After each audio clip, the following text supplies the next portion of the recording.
to get through, so please be patient. If you want to hide non-video participants, click the 3 dots on a participant square, scroll down to hide non-video participants and click to enable. This function allows you to focus on the presenters and see the entire panel during the presentation. So please make sure that you are mindful of these things. We are trying to record this just so we can share it out to any students who can't make it today. So just please be mindful of that. Thank you.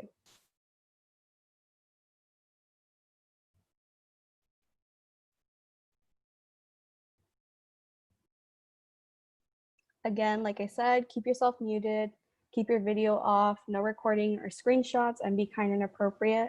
We will have a Q&A portion after we do our presentation. So please wait until then to hear how the Q&A is going to work so you guys can get your questions answered.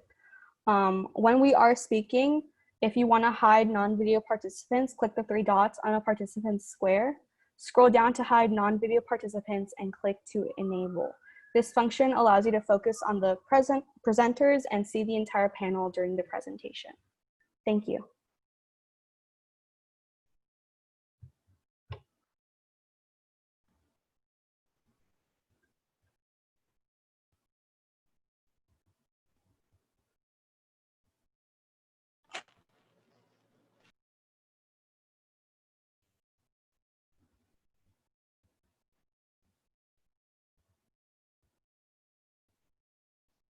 Jeffrey, can you make sure you let the facilitators have their cameras on?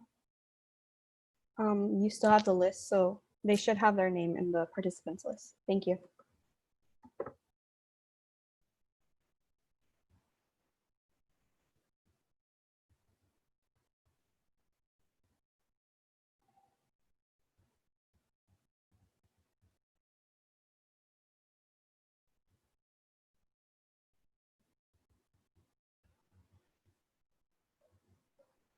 If there are any new people, I'm going to go over the rules again, just so you guys are mindful of them. Just please keep yourself muted throughout the presentation. We have a lot to get through. We don't want to get distracted. Keep your video off throughout the presentation. No recordings or screenshots. Be kind and appropriate. When you want to ask questions, we're going to have a Q&A portion after our presentation. Our presentation was focused on the questions that we got in the RSVP form. So some of your questions that you had early on might get answered after the presentation. But when we get to that portion to ask questions, please use the raise hand function in the participants list. When raised, the moderators will privately DM you for the questions to screen for appropriateness and relativity. If you want to hide non-video participants, click the 3 dots on a participant square, scroll down to hide non-video participants and click to enable. This function allows you to focus on the presenters and see the entire panel during the presentation.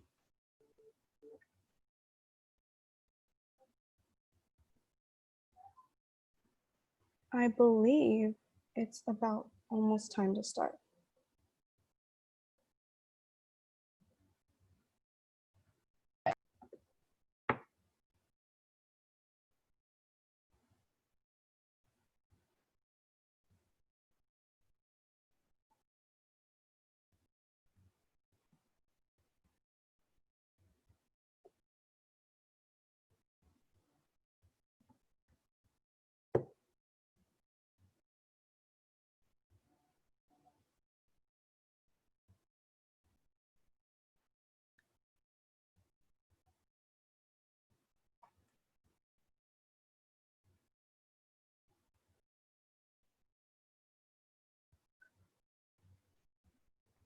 Just to run through again for Zoom etiquette, keep yourself muted, keep your video off, no recordings or screenshots, be kind and appropriate.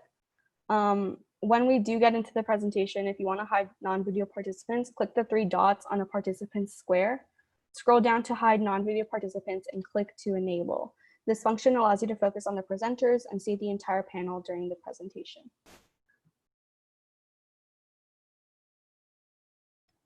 Jeffrey, can you update me on the waiting room? There is no one in the waiting room. Okay, so should we start? Yeah. Okay. Hi guys, welcome to our virtual student panel. I'm glad you're all here. I know there's a lot of questions about our distance learning plan and clubs and sports and activities. And so the whole point of this panel was to get those questions out of the way and to help clear your head. I know it is their first week of school back, and it is not conventional in any way, shape, or form, but I hope that this helps you feel a bit less stressed and more relieved. And we're gonna jump into just some brief introductions. My name is Ciclalia Palacios. I'm your EMUHSD student board member. Joining us today, we have Lena Pham, one of the students of the Reopening Task Force, Christian Marroquin. He's also a student in the Reopening Task Force, and Montserrat Partida. And we also have the CASC team. So Jeffrey O is the CASC Region 9 president, and we have Audrey Mala. She's the goal director for CASC. And we also have some of our facilitators joining us today. They will be helping us clear up any questions that you guys may have. So after our presentation, we'll get into the Q&A portion. But yeah, let's start. Next slide, please, Lena. Hey, hi guys. So my name is Lena, and here's our schedule for distance learning for the fall semester. So the fall semester is split into 2 terms, term 1 and term 2. Each term consists of 3 classes. So as you guys can see here on our daily schedule, school does start at 9 a.m. in the morning and ends at approximately 1:50 p.m. in the afternoon. Between second and third period, we have lunch break, which is 40 minutes from 11:50 to 12:30. So our fall semester for our first term, it will be from August 18 to October 16, which is 9 weeks. So we're currently on our 0 week or our first week. So this week we will focus on orientation activities, getting used to the technology, and getting into the class. On week 5, our progress report will be sent out, and our report card will be sent out on week 9. As for our second term for the fall semester, it will be October 19 to December 17, which is 8 weeks. On week 5, we will get our progress report, and week 8, our report card. But the district is hoping that we can possibly switch to hybrid schedule and to go to school in person and see each other. Thank you. Audrey, can you check the chat?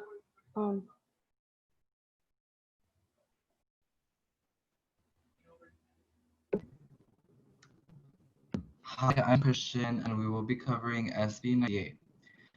SB 98 is a hydrogen program online school. First requirement is all students should have Christian, access can you to fix your knowledge. mic? The We can't hear you. district system- Your microphone, it keeps cutting off.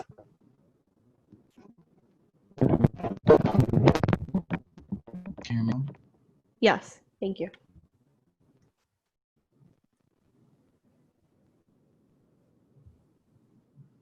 Am I good Yeah. now? Yeah, you're fine. You can go again. Sorry, go ahead. S98 is a bill that has requirements for online school. First requirement is that all You're still students should lagging. access it today. The district You're still lagging.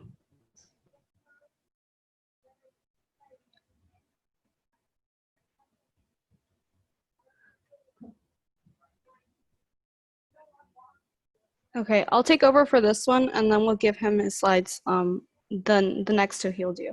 So access to connectivity and devices. The Senate Bill 98 is basically the requirements that districts who are doing online distance learning have to follow. So how is our district doing this? How are we making sure that you guys have access to connectivity and devices? We have our Access for All plan, which allows for each of you guys to have Chromebooks. And we also have a partnership with the 1 Million Project Foundation that allows us to give you guys MiFis. Just recently, we acquired 2,000 new MiFis because we know that in the long run, we are gonna need that extra help. So yeah, that is how we're meeting that requirement. Next slide, please.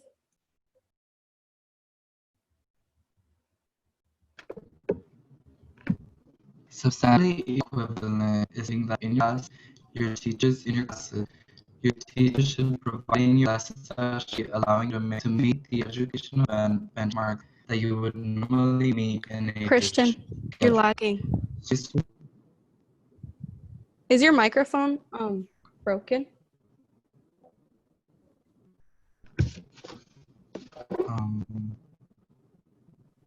I'm sure. Okay, I'll take over if that's okay. Just because they can't hear you. I don't think they can hear you. Content substantially equivalent in quality and intellectual challenge.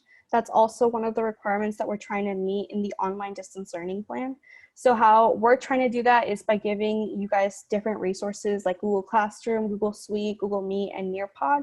Your teachers are also taking part in collaboration and professional development so they can create effective lesson plans and effectively carry those out through distance learning. Academic and other supports. So we're trying to provide you guys with systematic tutoring before class, during, and after school, as well as Saturdays provided by Learn and district tutors. That is something we're working on. Students facing homelessness will be contacted by district homeless liaison and tutors to gain resources as needed. Our special education group, IEP meetings will be held virtually, telephonically, and instruction will continue through distance learning. For English language learners, newcomers will be provided with daily ELD classes and access to other resources like Rosetta Stone. And for additional practice and academic language development classes will also be given. And our foster youth, newcomers will participate in a best interest determination meeting virtually or through phone. And foster youth team will collaborate with school sites to provide academic, emotional, and or social support as needed. Next slide, please. Hi, my name is Monsa Cartita, and I'll be talking about sports. So there's gonna be 3 phases, but we're gonna focus on the first phase. So for the first phase, there's gonna be 4 groups. For Group A, they'll begin on September 8th, and the teams would be fall sports, so cross country, football, and volleyball. Moving on to the second group, it would be Group B. They would begin September 14th, and this would be competitive cheer, marching band, auxiliary, and dance. The third group would be spring sports, so basketball, soccer, boys and girls tennis, and they would also start on the 19th. And then the last group would start on November 2nd. They would be softball, baseball, track and fields, and wrestling. So these dates aren't like they're not 100% accurate. They could change depending on CIF. And before like you start practice, you have to sign a waiver. Like everyone in the team has to sign a waiver. Coaches and students must wear facial masks. Facial coverings, and they have to stay 6 feet apart. Coaches and students will be asked questions, and they would have their temperatures checked daily. If you have a symptom, or if anyone on your team has a symptom, you shouldn't be allowed to participate in the training, and you should get clearance from your healthcare professional before returning. So there is going to be a limitation of gathering.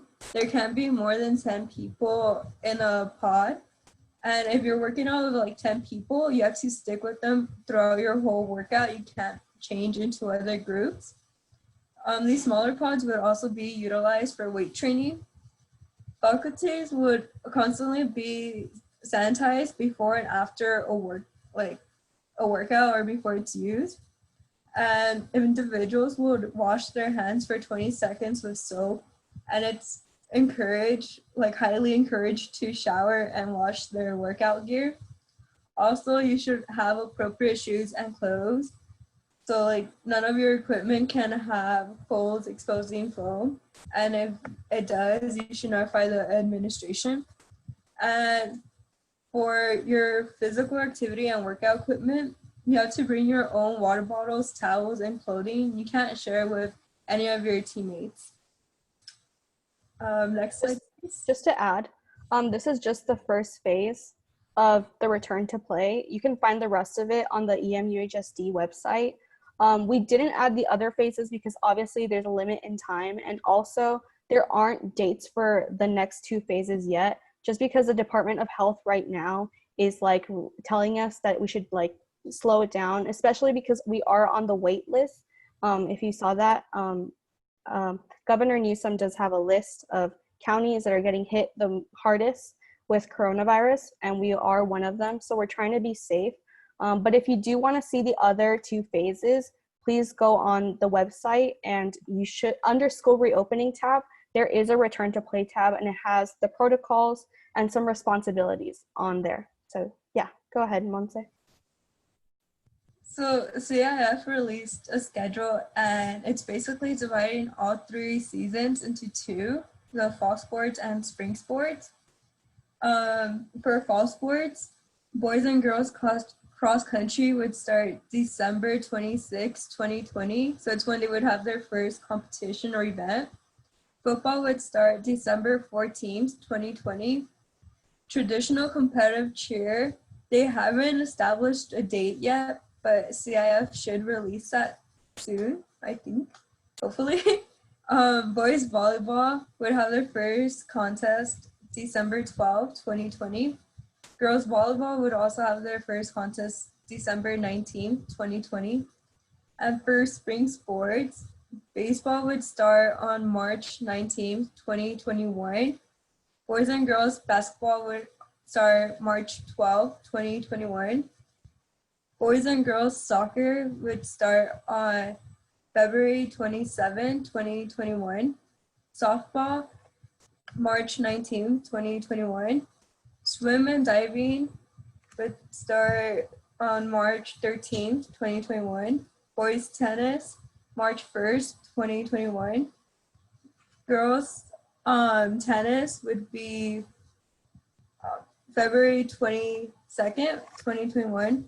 Track and field would have their first event on March 2021. And wrestling would start their first event or match on March 5th, 2021. So for clubs, virtual club rush would be carried out virtually, and the date should be released by your school site or by the school administrators through social media. Individual clubs would carry out their events virtually, again, like I said before. So please be patient with that. Like a lot of our events and clubs had to change basically like a lot of their events due to COVID. So please be patient with them. Thank you.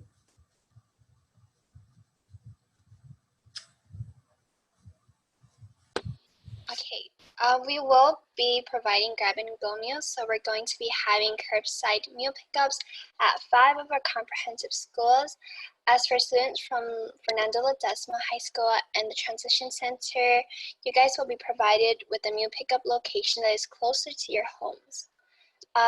The meals will be provided starting Tuesday, August 18, 2020, and they are distributed every single Tuesday and Friday from 10 a.m. to 1 p.m. So when you do go pick up your meals, whether it being on a Tuesday or on a Friday from 10 to 1, you're going to be provided with multiple meals that will last you for 5 breakfast and lunch meals for the whole entire week until the next time that you come back. And when you do come to pick up your meals, please make sure that you have something to verify your enrollment in our district, such as your ID, barcodes, or your enrollment paper with your ID number. So for upcoming events, like Monse mentioned, we are trying to do a virtual club rush. We are doing freshman orientation. A lot of your orientation activities should be happening this week, just because it is one of our slower weeks. We're trying to integrate you all into having class again, even if it is virtual. That is being pushed out a lot by Link Crew. In my school, we're doing a week-long orientation. So every day we meet for like an hour with our freshman students. Spirit Days, we're gonna be hosting Spirit Days on Instagram. People send in their pictures based on the theme and we post them. There's also gonna be, a lot of our schools are working on lunch activities. It is a short period of time, but I know that they're planning a few activities for you guys to have fun and just connect with your peers. Virtual assemblies and conferences, we're having this one. It's our panel, obviously, but it does help us just get some insight on how you guys are feeling and what you guys are thinking. And we have a parent forum coming up on Monday. So make sure you guys tell your parents to sign up for that. Yeah, a lot of our events, like we just mentioned, it's gonna be virtual. We are on the watch list. So we need to make sure that we're as safe as possible just to limit obviously the deaths and the people that are being affected. And so I know that there's a lot of changes coming, but I just hope that you guys can be patient and just bear with us. We're all facing these challenges in different ways. And we are, as a district, I think that we are doing the best that we can to make these things interactive and fun. So yeah, please be patient. Next one, Lena. So for information and updates, we want to spread out information on events like these through social media and emails. So we do a lot of e-blasts. This is how you might have found out about this panel, but we also post on social media. We are trying to get our school sites to be very active on social media because we know that that's how we reach you guys most of the time. So if you guys want to just like take out your phones and take a picture or just write some of this stuff down, that would be great, so that you have an idea of what your school site ASB Instagram page is. And if there is any upcoming events specifically for your school site, like a school site forum, I know Mountain View High School did that. You guys should get those updates through the Instagram pages and the emails. Next one, please. So now we're gonna go into our Q&A portion. So I know we had an RSVP form, and I did ask you guys to give us some questions on that form. So we do have some of those saved up. A lot of them were very repetitive, so we chose the ones that like were the most repetitive and also the ones that we felt like we had to clarify on. And then we will be having an option for you guys to ask them in real time. So while we answer the ones we already have saved, if you have any questions, please use the raise hand feature. It should be under reactions, I believe. Correct, Audrey? The raise hand feature is actually in the participants tab. So if you want to click on participants and then raise your hand, what Audrey and I will do is we will reach out to you by private DM, and we're just going to screen the question, make sure it is relevant, make sure they're not repeating, and of course also making sure that they are appropriate for our situation right now. Thank you, Jeffrey. So yeah, we'll be going into some of the questions we have saved on the RSVP form, so that if you do have some things you want clarified, please, like Jeffrey said, use the raise hand feature. They will direct message you so they can get your question and they will send that over to us. Please use the raise hand feature, like I said.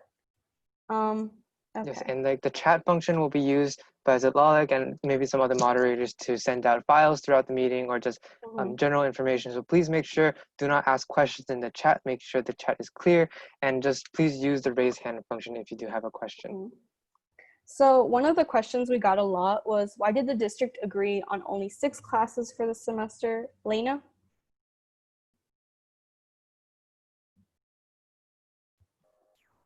Lena. Okay, sorry.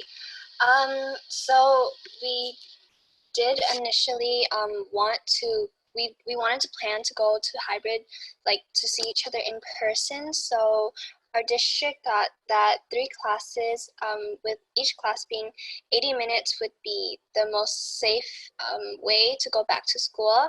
But as the cases here continue to rise, we just switched back to distance learning. So we did stick with our 3 classes. So yes, that is why we stuck with the 3 classes for online learning. Okay, so our next Go ahead. Okay, so our next question is there any chance that we will be able to take a 0 period this year, either before school begins at 9 a.m. or after it ends at 1:50? And Zitlalic will be answering this. So your class had to be requested to your counselor or to your administration. 7th period and 0 period would only have been considered if the access to that class for you was limited because of your schedule or the lack of room, but you do have to actually make that request. We are starting off with having just 6 classes and 6 classes only. And our next question is, will distance learning classes for the fall 2020 semester be factored into our cumulative GPA or class ranking? And Christian will be answering this.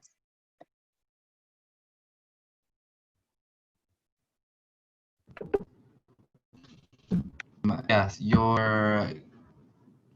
just like in summer and the end of last year, we gave you guys the option for credit. This semester, it will be a normal semester, so you'll get grades. And you receive. Yeah. So I don't know if you guys can hear that, but if not, I'll just restate that. Credit and no credit will not be used to grade this semester or this entire fall term. you won't be able to petition for credit or no credit or letter grade. You will only receive a GPA and a letter grade this semester. So like you normally would if we weren't doing this online distance learning.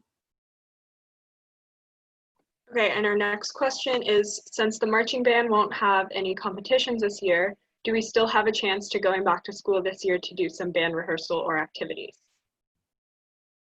And the person asking the question said that if everyone can have 6 feet of social distance, they would be happy to go back to school to do the activities, and Monse will be answering that. So the way like the protocols were assigned or designed was so that everyone in their sports and activities could go back to do what they really like doing. And so it's basically all set to have us return to those activities that we like doing. Thank you. So the next question is, will after school prep be available during distance learning? For students who are taking AP courses in the first quarter, what will be done for preparation for AP exams? And Christian will be answering this if his microphone is working.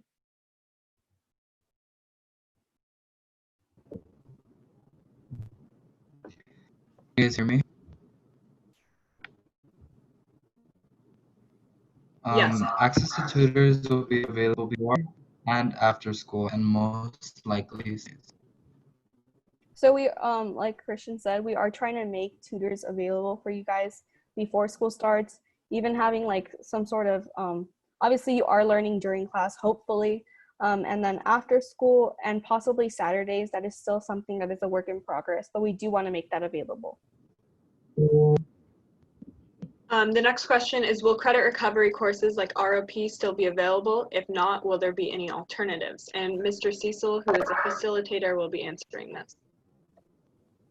Yeah, right now we're your counselors. If you need a credit recovery class to your counselors, they are signing kids up for credit recovery.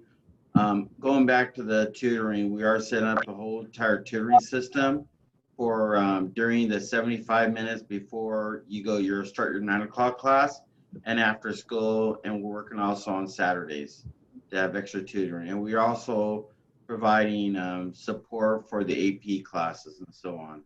So we're actually really building that out. That should be coming out Monday for the schedules. Thank you. So our next question. Well, I'm sorry, let me go back. So credit recovery, ROP class, because we're a CT format, whatever has been offered in the daytime, in the afternoon, has been offered in the daytime. We have 2 medical programs offered after school. We're going to reevaluate when we're able to come back in person, offering more classes. It's really hard to offer those extra classes online. There are basically a lot of hands-on. So we're looking at how we can build that out in like possibly fall 2 and in the spring. Okay. Thank you. Our next question is, has planning started for instruction post second quarter, and how will it work given the current format of 3 periods per quarter? If you're hoping for a return to in-person instruction, what are the sanitation practices you're planning to put in place? And Zitlalik will be answering this. Please remember to turn off your microphone if you aren't speaking. It is a matter of consistency. You want to stay consistent with the 3 periods for a matter of safety and less contact and movement.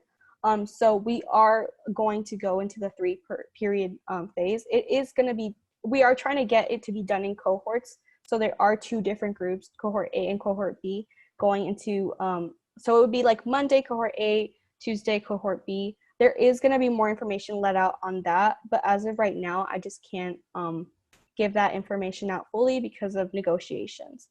There is sanitation practices that we want to put in place if we are able to return, like consistently disinfecting rooms before and after use, making hand sanitizers available, as well as soap dispensers, shutting off of water fountains and just having like the ability to fill up your water bottle open to you, routine temperature checks, as well as using the screening questions that we've been given.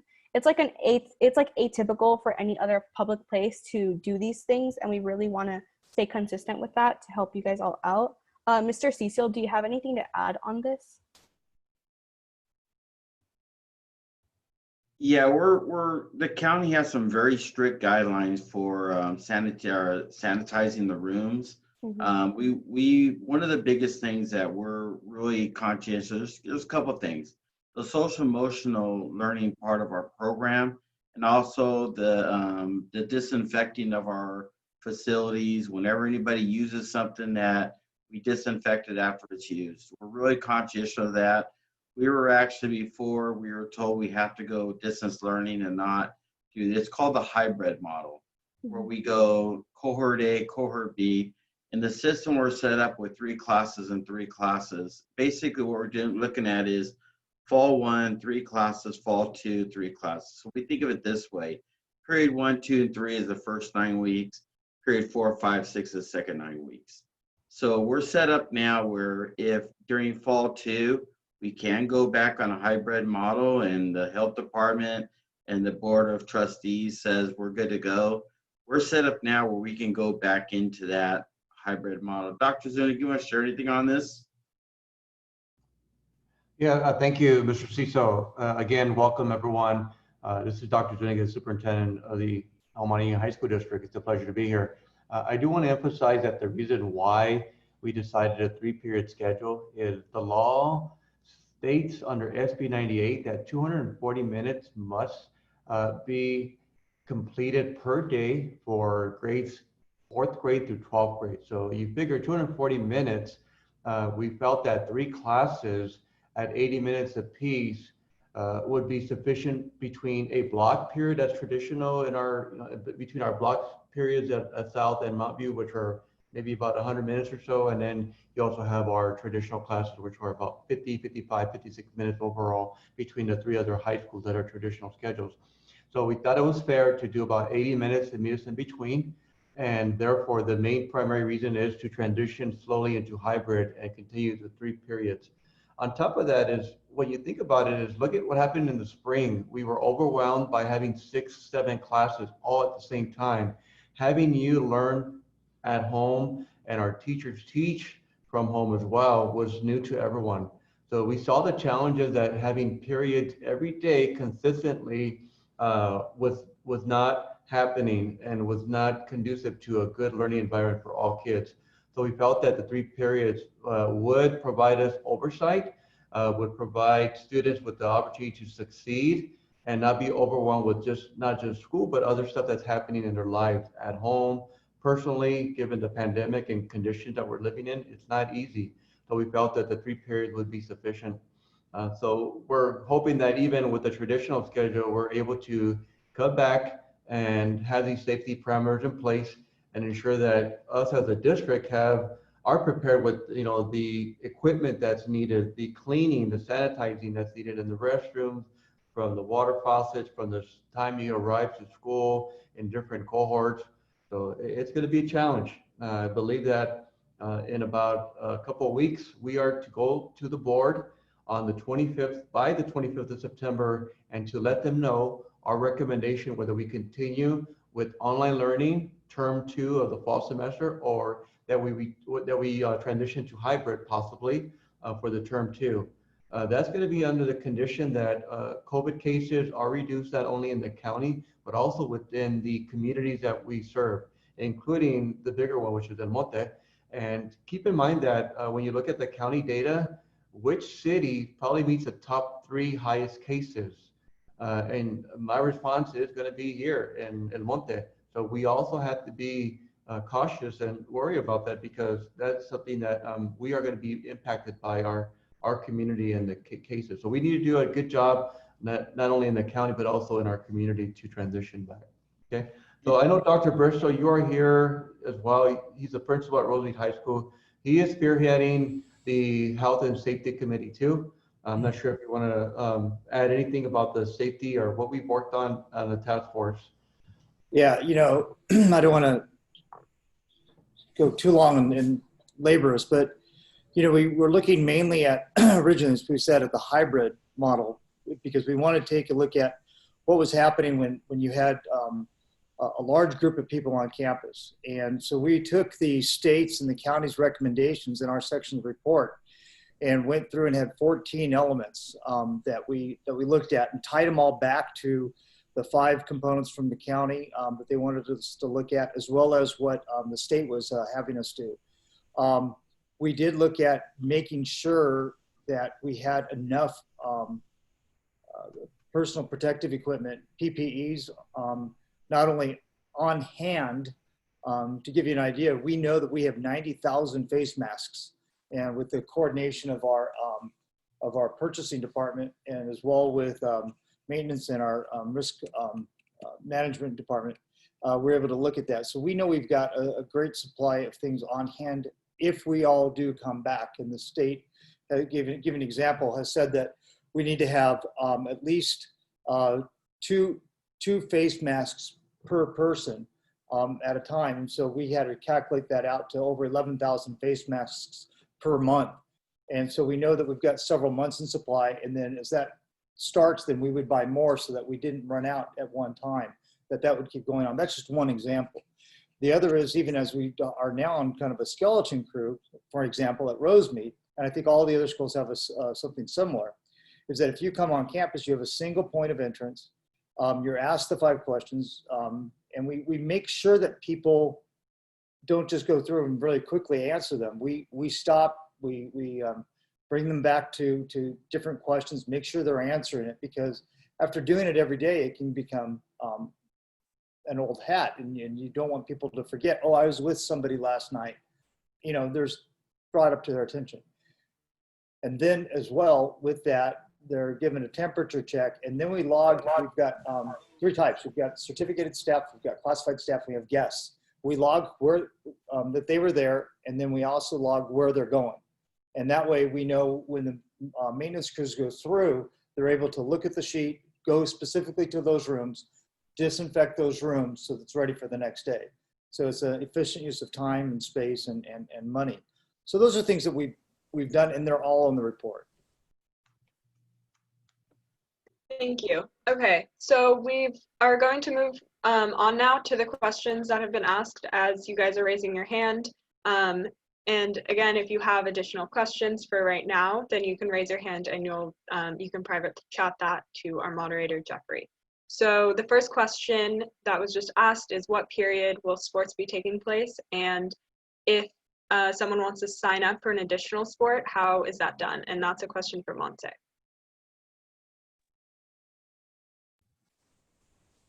Wait, can you repeat that one more time? I'm sorry.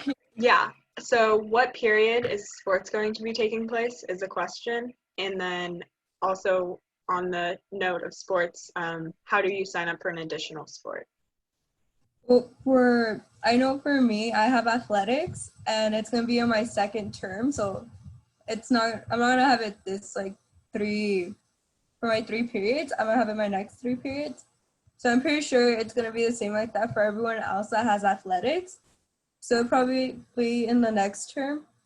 And to sign up for like another sport, I would say contact that coach. If you don't know who the coach is, you could go on your school website and just like look at the staff, or go on the sports side and look at the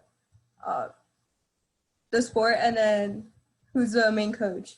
And I would send them an email. Can I add? I'll add to that a little bit. When we did the master schedule with the sites put athletics during the fall 2, the 2nd term, during 3rd period, which would be the 6th period class. So that's where all the athletic sections are. It's called athletics. If you want to play, participate in sports, the schools will be reaching out to you guys, say, hey, you want to play this sport, and that's how they normally do it. We're trying to keep it as consistent as we were just a regular normal year. The only difference is we're doing distance or hybrid. We want to keep everything as normal as possible for you guys. So again, we know that we can't offer any sports. Sports by health regulations will be in January. So we're looking at 6th period fall 2 to offer the athletic periods. Thank you. So the next question is, since we are having periods 1, 2, and 3 right now, will we change to 4, 5, and 6 to rotate? And this would be a question for Lena. So like the fall semester is split into 2 terms, term 1 and term 2. So this is currently our term 1, which is periods 1, 2, and 3. And then for our term 2, it will be periods 4, 5, and 6. And the dates, so for term 1, it's from August 18 to October 16, and for term 2, which is periods 4, 5, and 6, it starts on October 19 and ends on December 17. But we are hoping that we'll switch to hybrid schedule for term 2. Thank you. And just as a reminder, if you have your hand raised, just make sure to check the chat where a facilitator will be reaching out for you to screen your question. So the next question, which may be for a facilitator, is how will students be serving detention hours this year?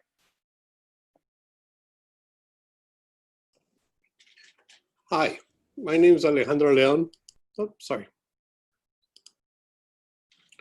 My name is Alejandro Leon, and I'm the Director of People Services for the El Monte Union High School District. It's a pleasure to be here with all of you. Given the circumstances that are involved, we're taking a very deep, hard look at everything in every one of our systems. And that includes obligations, items like detention, items like Saturday school. So I don't have an exact answer for you as of right now. I can share that last year we did make an accommodation and waive those balances for seniors. So given the specific circumstances that take place, the duration of distance learning and hybrid learning, we will factor all of that in to come to a resolution that helps everyone be safe, okay? So we should not be concerned with that item too much at this point. Thank you. Our next question is, will sports have games or just practices? And that would be for Monse. Sports would have practice and games. CIF released a schedule for when fall sports and spring sports were gonna have their first competition. And I know, I believe Dr. Zuniga also released an email earlier on the month, I believe, that gave like a little calendar of when each group would start their practice. I know fall sports would begin their practice on September 8th, so cross country, football, and volleyball. Then competitive cheer, marching band, auxiliary, and dance would start their practice September 14th. Spring sports, so basketball, soccer, boys and girls tennis would start their practice on October 19th. And lastly, softball, baseball, track and field, and wrestling would start their practice November 2nd, all of 2020. Good afternoon. My name is Robin Torres, and I am the Assistant Superintendent for Human Resources, and I'd like to further that information for you guys. As the return to sports play, those are all tentative dates. The dates for September and October are very limited. They are not practices as we have known them to be in the past. It's really important that you look at the return to play procedures.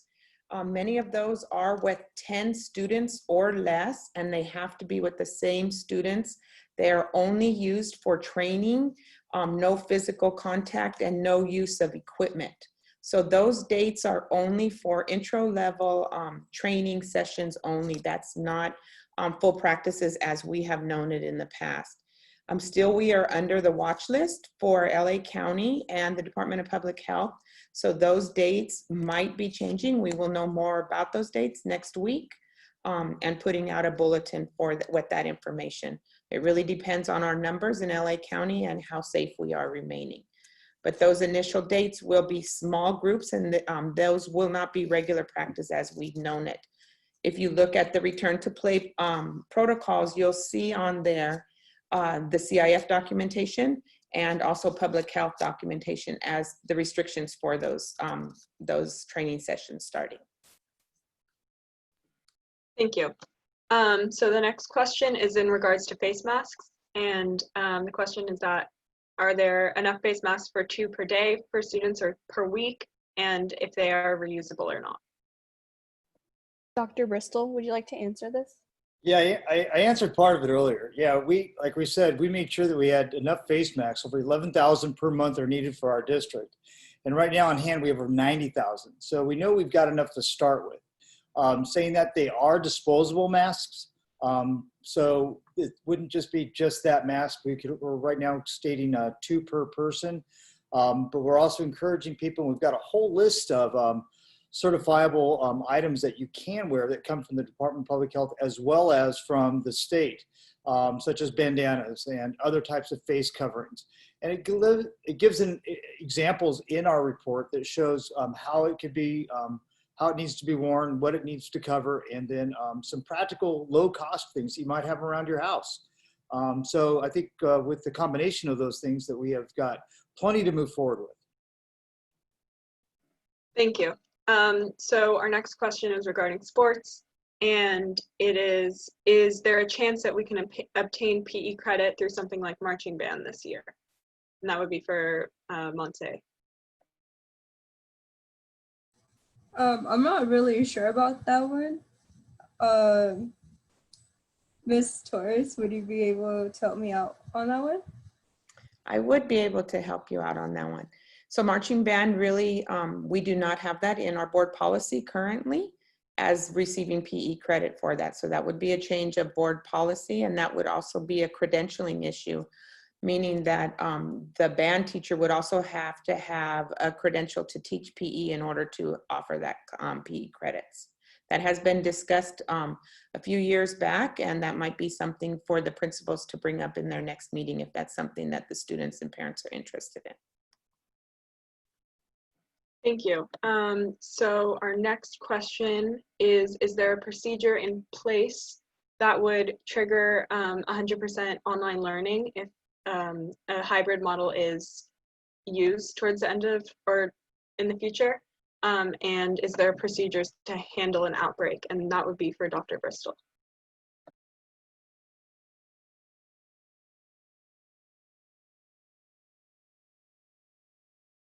Dr. Bristol. Audrey, could you please repeat the question for him? Yes. So are there procedures in place that would trigger 100% online learning if a hybrid model was used? And are there procedures to handle an outbreak in the school?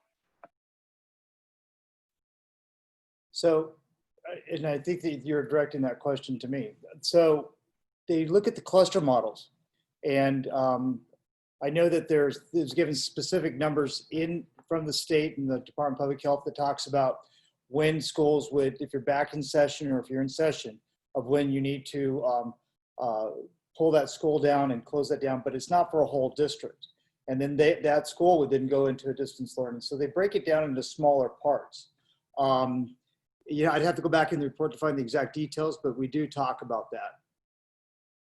And I'll add to that. One of the reasons why we chose the three periods is because if the county says, okay, you can come back on a hybrid model, and then all of a sudden there's a huge breakout and they say we need to go back into safe at home, we can easily go back into our distance learning model. So these are interchangeable. At any time we can go, okay, we can go back to distance learning right away, the way our system is set up now. We don't have to make any other adjustments. And just to close that up, we don't have control of making the recommendation. The data will speak for itself. If the county issues an order, for example, or the state issues an order to return, to distance learning, that's what's going to happen. The Board of Trustees has the final authority. Our Board of Trustees will decide how it's going to look like, but the state may mandate all schools to close, for example, like what happened in the spring. So therefore, we're going to be reliant on the state Department of Public Health, the county's recommendation, because every county also has different levels of cases, for example, LA being the highest in the state of California. So right now, it's not looking good for us. We're optimistic and it's improving, if you've heard the news that it is improving. We're meeting some of these guidelines and expectations to get off the watch list. And I believe there's one more barrier that we have to deal with through this improvement phase. But nevertheless, we're excited to have a model that is transferable one way or another. As easy we get into hybrid, we can go back and revert back to distance learning and have your period 1, 2, 3, 80 minutes.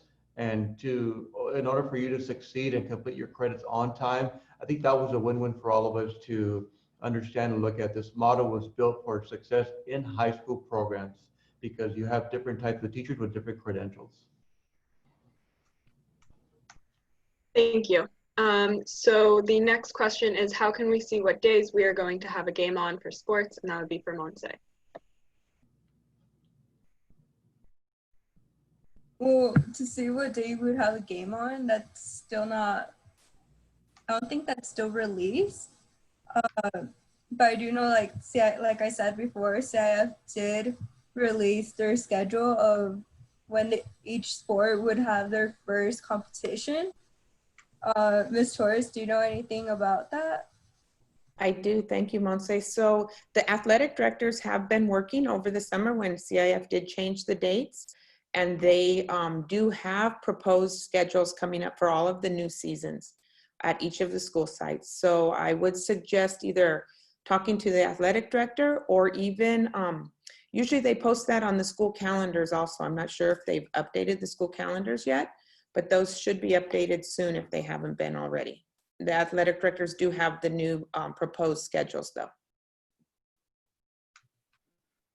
Thank you. The next question is, at this point, will wearing a mask be enforced, or has that not been decided? And that's for Dr. Bristol.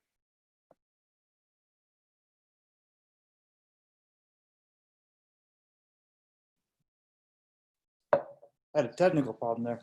So you're talking about wearing masks at the school, correct? Yes, that's correct. Yeah. Yeah, at this point in time, face coverings are required at all schools, and in ongoing, face coverings are going to end up being required coming back as far as we know. And again, that's, as Dr. Zuniga said, we get a lot of our information from the state, from the Department of Public Health, and then we find ways to enact it. So that is a current requirement, face coverings at all times, unless you're alone in a room. There's some very specific places where you can take it off, like if you're working alone in an office. But if when you're walking around the school or any of the district office, you're supposed to be having a face mask on and also having that social distancing at the same time. Thank you. So our next question is about GPA and class ranking, and it's how will our GPA and class ranking be calculated, and will the spring 2019 and summer 2020 grades be factored into that and affect our ranking or GPA? So just generally clarification on that. Mr. Ciso, would you like to answer that? Yeah, yeah, the class rankings will be back. I remember it was the non-credit, credit. That's not going to affect it, but we are back into, like I said, everything is back to normal except for how we're being instructed or where we're being instructed. But the GPAs, class rankings are back. Bristol or anybody else, you can chime in, but yeah, we're back to normal. It was called do no harm. You know, it was credit, no credit for the fall and the summer only. Now it's every student will receive a grade, and class rankings will now be back in place.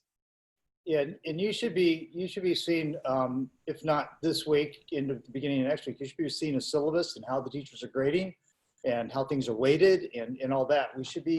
We're winding up the first week, which is more focused on the social emotional and supporting the transition back to this process. And now we're going more towards that curriculum side. And that first step is just like any other beginning of the school year. Here's what the class is about. Here's how you're going to be taught. Here's how you're going to be graded. And then going from there. This is one of the reasons. Go ahead, Dr. Zuniga.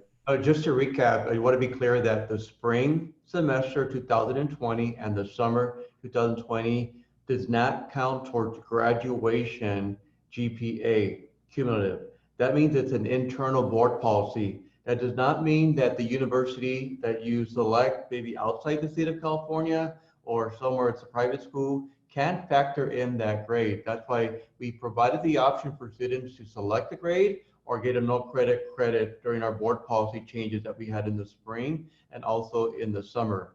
As Dr. Bristol, Mr. Cecil mentioned, the fall, all bets are off now. Everything is applicable as usual as starting the fall school year, that your grades will count and ensure that the students not only account for their actual grades and their credits, but also attendance too. Attendance will count for everyone. So the hold harmless is no longer a factor in the state of California under Senate Bill 98. We as a district are being held accountable to ensure that you not only are equipped with the technology, but also are in class and are provided the resources and support to be successful this fall and beyond if necessary. If I may expand on a comment by Dr. Zuniga.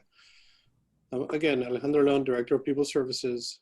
As Dr. Zuniga stated, the student participation under distance learning is critical. And we can really, really use every single one of your helps, every single one of your voices to help get the word out regarding how important student participation is. As grades changed between spring and fall, so did participation. So it is now required, and it is our job to help inform every single student and their family. And I'm asking for your help as well in that too. Please note that, again, we understand that there are some barriers that we need to help families overcome. If anyone needs help, please reach out to your local school, to your counselor, to your teachers, let them know what help is needed. And with that said, there will be a structure for intervention that starts from supportive to maybe other items that are a little more stricter when it comes to students who don't participate. Okay, so I appreciate your help in getting the word out. Thank you. So our next question is regarding co-curricular activities. So how will clubs who have virtual events get approval from the school if it is necessary? I would direct that question to Mr. Castellanos. I'm sorry, how will clubs get approved? I'm sorry, I couldn't hear the second part of it. Yeah, so how will clubs who have virtual events get approval if necessary? So with our ASB, we're still meeting virtually, approving club items and club charters at this moment at the beginning of the year. We'll be having a virtual club rush and any events that clubs want to participate in or create. It's just a matter of submitting those forms in a now digital format through their ASB. Just to restate what Dr. Zuniga and Mr. Cecil have been saying, we are trying to keep it as consistent to a schedule that you would have traditionally, but virtually. So don't be afraid to get involved. It's kind of like the same process, but obviously you're going to be doing it through a screen. Yes, thank you. If I may add and highlight that note, Citlali. Any activities that are undertaken over the course of this next semester should help to support the engagement and school connectedness, and we thrive on that. We need that as a school community, but they must still adhere to all of the social distancing protocols, the limits of groups that can be present in any one space. So there is an approval process at district whenever an activity is wanting to be coordinated that may involve larger groups. Okay, thank you. Thank you. So our next question is about changing classes. So I would assume that would be for Mr. Cecil, and that would be, can I change a class around to be able to do a sport? Yeah, you'd be able to do that. I think you need to reach out to your counselors, have that discussion with them, but all the counselors are really working hard to accommodate student needs.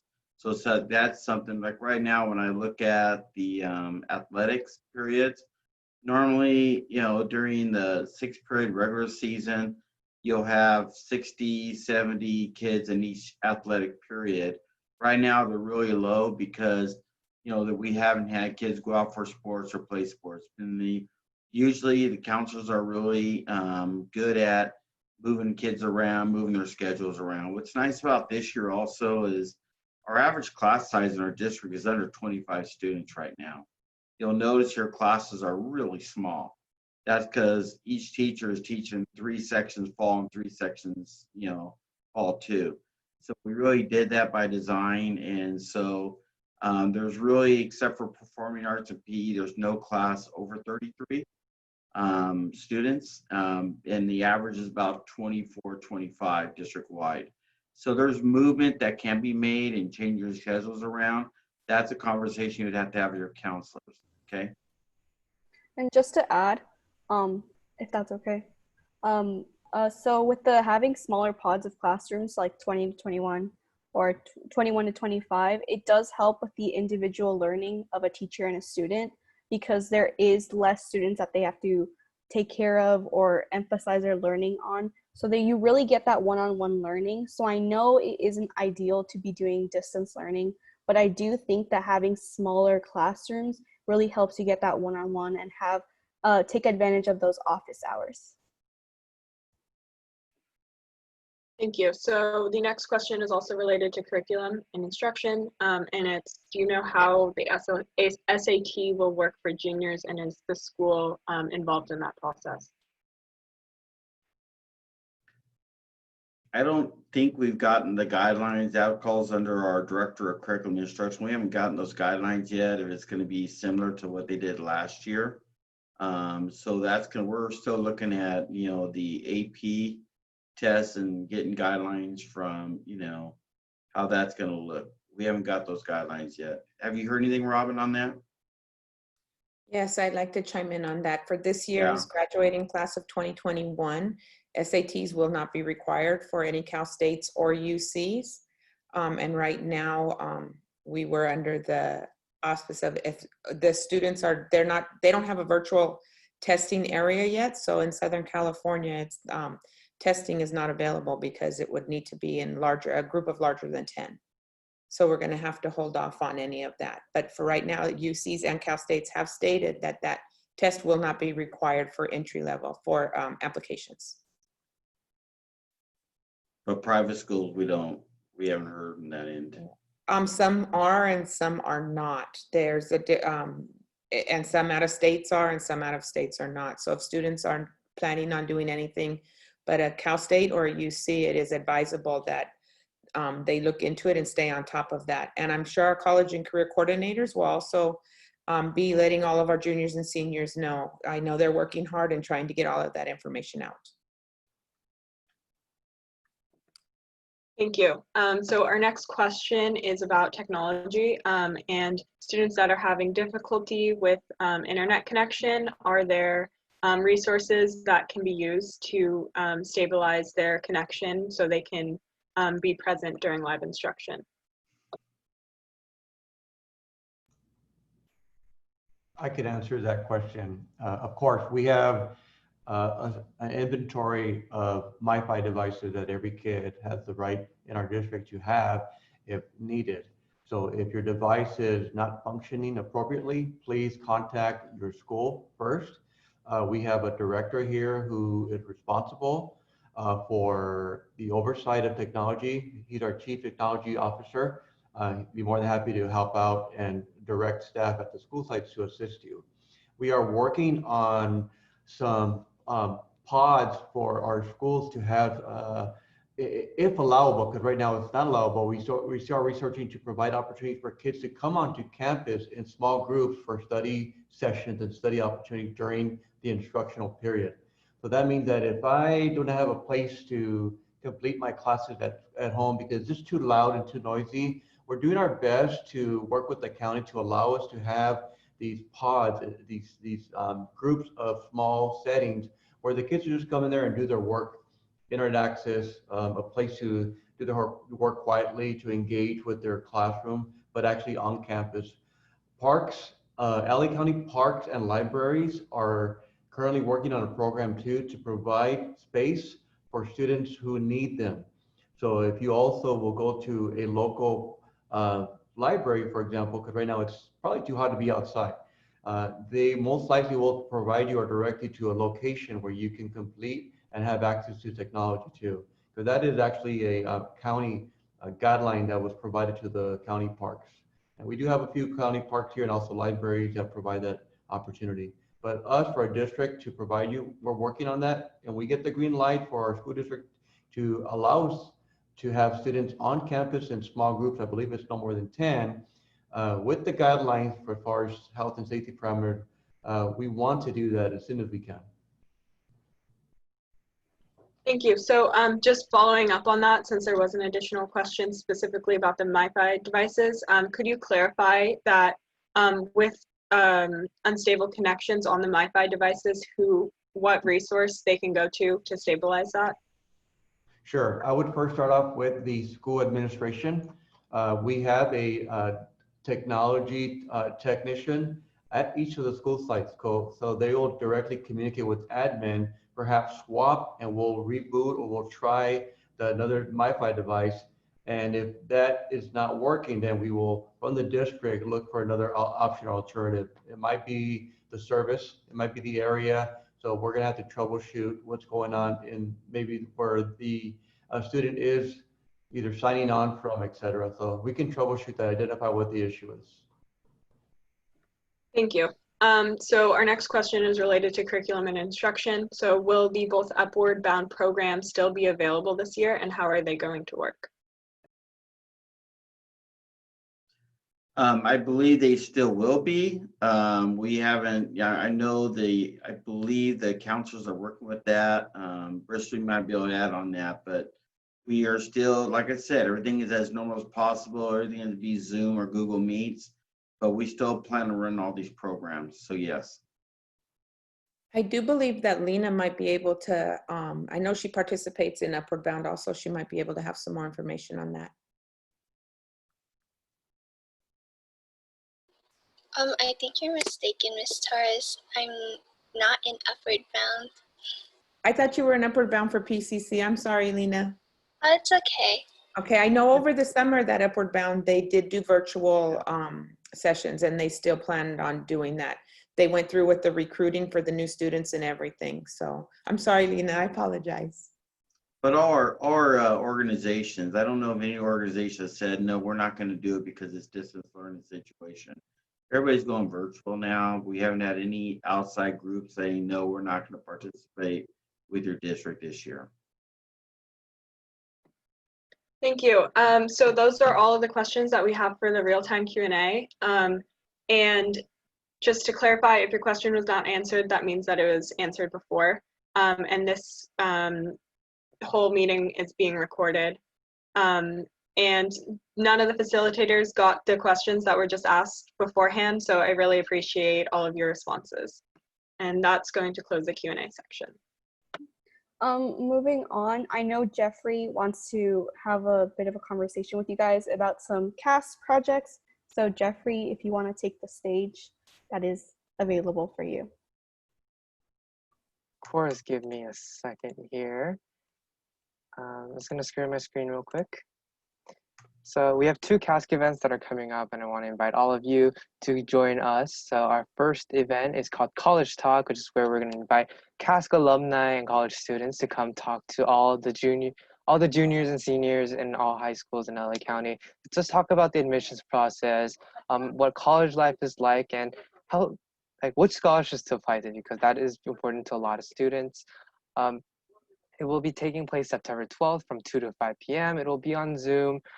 We are expecting participants from Barnard College, from Columbia, Brown University, Stanford University, as well as local schools like UCLA, I believe UC Riverside, and UC San Diego. So there's a lot of students that will be there to discuss about all these questions you might have about the admissions process. So cost-wise, this is actually a fundraiser for our CASC Region 9, which incorporates all of Los Angeles County. It is $6 until August 31st and $10 until after August 31st. However, if more than 10 students from a group or a school go all together, then you guys will actually get a lower discount of $5 for each price, so at $1 and $5. So if you are interested, please check out cast.net/region9 for the information. And all this money that we raised from this fundraiser is actually going to be used at our fall conference. So last year, I believe Angel Jimenez, who was last year's Region 9 president, held his Region 9 fall conference at Mountain View High School. So the Region 9 Fall Conference will return this year, but this time, because of COVID-19, we are going to be hosting it virtually on Zoom. So right now, our date is for October 10th from 9 a.m. to 3 p.m. It is a fun event for leaders and advocates all around. We will be covering a lot of leadership skills, such as problem solving, project planning, public speaking, as well as going into issue seminars where we can talk about issues that are prevalent within Los Angeles County and our own communities. Cost will be $15 and $20 early registration for members and non-members, and the price will go up $5 after September 7th. However, same rule applies if more than 10 students per group or a delegation of 10 or more students attend, then they do get that early member price of $15. So if you are interested, please go sign up at cast.net/region9. If you have any questions, please don't hesitate to reach out to me at jeffrey.o@cast.net. And of course, please follow our Instagram. We have 2 Instagrams. Our statewide Instagram is cask_leaders, and our Region 9 Instagram being cask region 9. And of course, I look forward to seeing a lot of you there, and I hope you guys are excited as I am. Thank you, Jeffrey. I just wanted to publicly say thank you to the reopening task force students for being here, making time on their schedules to take part in this presentation. To our facilitators, thank you again. I know that you guys are busy people, and especially having to deal with the challenges that comes with adapting to this distance learning plan. So thank you for that. And the CAST team, thank you for offering your services when we needed it the most. It has really been a great experience to do this panel, and I hope it is fulfilling for all the students.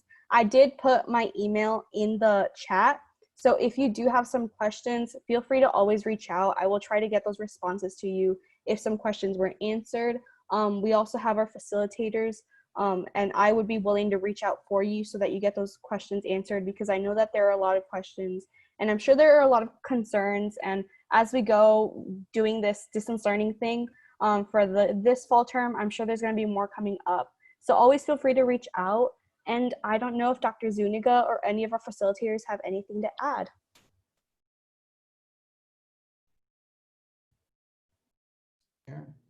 Okay, I want to make sure I was not on mute, unmuted myself. I really just want to thank everyone for their time. I know it's an afternoon. You had a full session of classes today. It's amazing that the voices of students in El Monte Union is alive and kicking, that your collective words, your inquiries are not only impressive, but it reminds me why I'm doing this job as superintendent. It reminds all of us, either at the school site or district here, are invested in the El Monte Union High School community, regardless of what school you attend, what neighborhood you live at. We are very proud of you. We apologize that all of you are home and doing distance learning. Obviously, it's out of our hands, but we want to ensure that you understand that your voice is important to us. So at any time, at any point that you feel we need a second forum, Zilali Palacios, our student board member and our host here, has done a remarkable job to get the year out to on its right track when it comes to a different environment for all of you by having this forum. And hopefully this is the first of many. We will be having different types of setting forums. I know that there's a lot of issues out there, not only in our community, but in society. Specifically, our country is facing an election in November. We are dealing with social injustice issues that high school students are involved, engaged, and are attentive. So we will be bringing some forums related to some of these social injustice issues in the future. We want your input about what topics you are interested in. And again, I can't say enough about staying active. School is important, but you know that a lot of our kids don't come to just high school just to get to school and get to class. There's a lot of things that they miss, including athletics, clubs, band, choir, all these wonderful things that as a high school student you look up to. Unfortunately, we cannot do that at this time, but there's a will. If there's a will, there's a way. And I know that we're going to do our best to provide all those activities, whether it's virtual or in groups, small group settings this school year. And we cannot wait to see you back on campus soon. So again, thank you for allowing us an opportunity to be participants alongside you. And on behalf of my colleagues and the Board of Trustees, I want to just let you know how proud we are to serve you. Thank you, Dr. Zuniga. Everyone else is free to go. The facilitators, CAS, and the reopening task force students, if you could stay for a few minutes so we can debrief, that would be great. Thank you.